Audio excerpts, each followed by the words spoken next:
partner. Mighty pretty scenery, ain't it? This here's Injun country, and it's tough country, where living at best is real hard. So you can imagine just how tough it was for little Surefoot here. 'Cause since he lost his father this past year, he's had to be the man of the family. And because their flock brought him in so little money, Surefoot's mother tried to sell blankets, baskets, and beadwork by the highway. But these modern gas buggies go by too fast nowadays. Nobody's got time to stop anymore. She did the prettiest work of any Injun around, but she couldn't get nobody to look at it. Dad, to Surefoot's worries, he never knew when a mountain lion might move in on his herd. Not that he'd be afeard of no lion, mind you, but he knew he was pretty little to wrestle with one. Those sheep wouldn't have strayed if he'd had a dog, like the other herders. Their dogs kept the sheep rounded up and away from harm. There ain't nothing for a sheepdog to run 100 miles in a day, keeping the sheep together. A dog knows in this country that a sheep strayed from the flock is sure to wind up as a snack for a waiting mountain lion.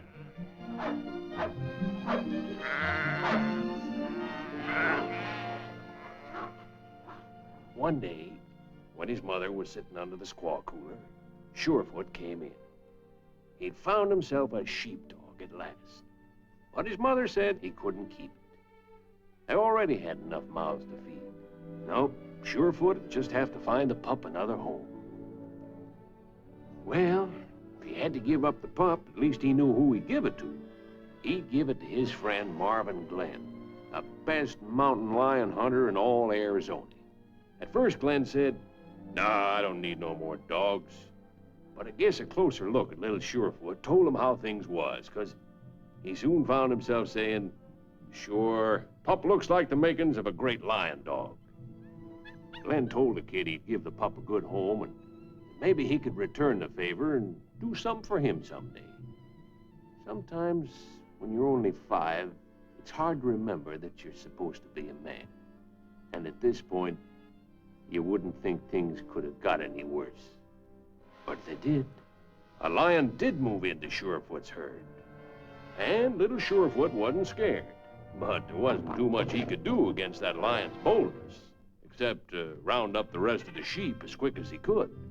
As soon as he got them all in the safety of the corral, he'd make trouble for that lion. He'd send word to his friend, the lion hunter, and then Mr. Lion, watch out. After Marvin Glenn got little Surefoot's message, it didn't take him long to get going. Being a rancher himself, he knew the damage these desert killers did to livestock every year. And he knew Surefoot's family couldn't afford to lose no more sheep. Marvin's son, Warren, was going too, because 2 can handle an ornery lion a lot better than 1. The Glenns had spent years selecting and perfecting their hound pack.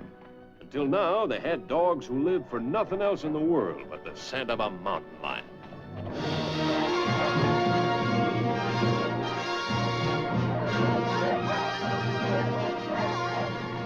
In lion hunting, you don't sit in a blind and wait for him to fly over.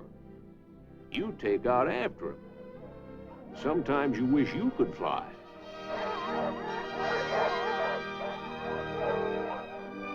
Well, after they reached the top of the mesa, Marvin and a couple of the hounds had a war party and laid some plans. He and his dogs had hunted together so much that man and hound seemed to know what each other was thinking. Just look at that. Miles and miles of rocks. Just the right color to camouflage a lion. No wonder this neck of the woods is full of killers. And no wonder there are so few good lion hunters. Well, after a good look around, Marvin started back down the canyon to meet Warren with the horses. By nighttime, he had that lion pretty well figured out. He's doubled back on his tracks to fool the hounds, he told Warren. But I don't think he's going to fool us. He's probably in sight of this fire right now. First thing next morning, they found a lot of fresh scent not too far off. Marvin couldn't figure out why the lion had stayed around, instead of putting distance between himself and the hounds. But it wasn't long before the mystery was cleared up.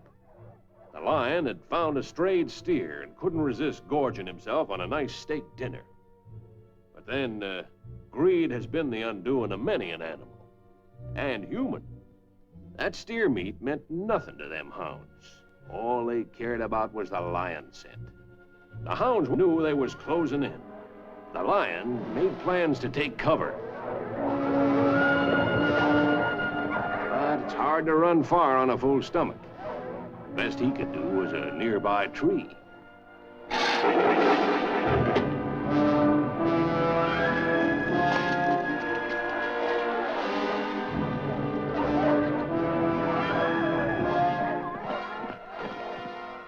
That lion made a swell target up in that sparse branch tree.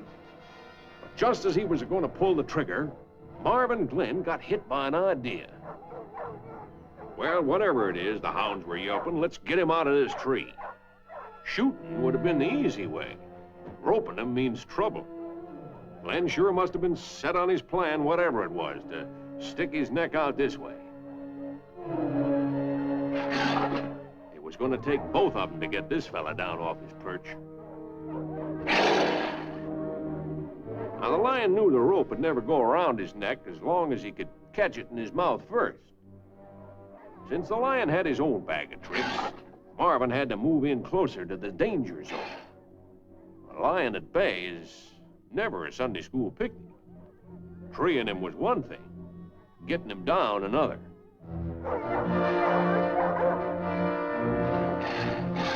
Marvin made a good shot and collared the varmint. But even with a rope around his neck, the lion was going to make him work to pull him down.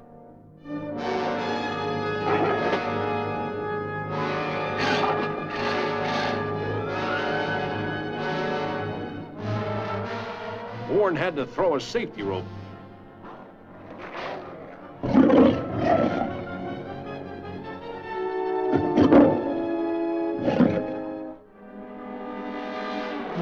To work fast or the lion was going to chew that rope in two. Warren's hands were getting numb.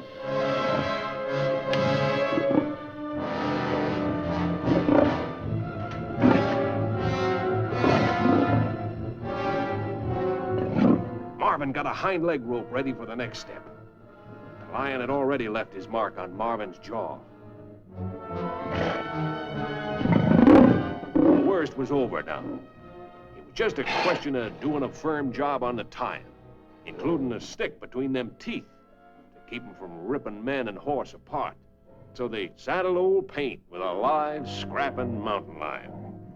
But he'd been hunting with Marvin so long that wearing a lion draped over his back was all in the day's work. Marvin's cheering section was still going.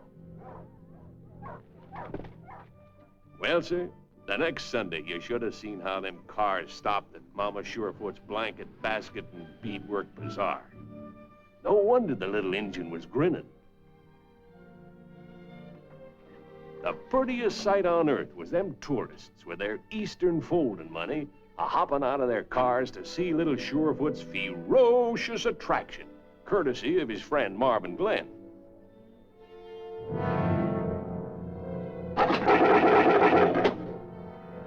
Once they stopped to see the wild lion, Surefoot's mama didn't have any trouble at all selling things to him. The blankets and baskets and beadwork was going as fast as water on this here desert. So it just goes to show that there's more than one way to skin a cat. Or maybe sometimes it's a whole lot smarter to leave the skin on. Ain't that right, Surefoot? Huh?